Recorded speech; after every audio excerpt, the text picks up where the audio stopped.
இங்க சின்னதா போனை ரிப்பேர் பண்ற கடை வச்சிருக்கிற ஒருத்தனுக்கு அவசரமா 3 லட்சம் யுவான் தேவைப்படுது.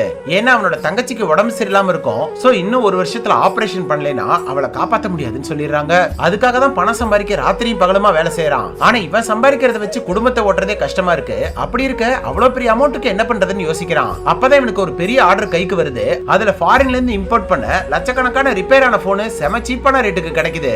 அதை ரிப்பேர் பண்ணி மார்க்கெட்ல வித்தா இவன் நினைச்ச அமௌண்ட் கிடைச்சிரும். சோ அதை ஒரு லோன் போட்டு மொத்த ப்ராடக்ட்டையும் வாங்கிடுறான். ஆனா இவனோட கெட்ட நேரம் அப்பன்னு பார்த்து பழைய போன் எல்லாம் மார்க்கெட்ல விற்க கூடாதுன்னு கவர்மெண்ட்ல ரூல்ஸ் போட்டுறாங்க. இப்ப இவன் வாங்கின போனை என்ன பண்றதுன்னு தெரியாம யோசிக்கிறான். உடனே இவனுக்கு ஒரு ஐடியா வருது.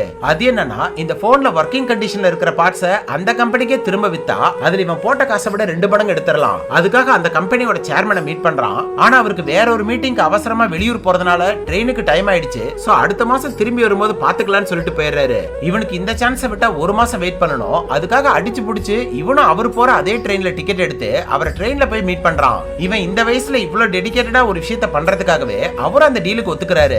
ஆனா அந்த போன்ல இருக்கிற எல்லா பார்ட்ஸையும் சேஃபா கழட்டி கொடுக்கற வரைக்கும் 1 பைசா தர மாட்டேன், அந்த டீலுக்கு ஓகேனா சொல்லி இல்லைன்னா கிளம்பிடுன்னு சொல்றாரு.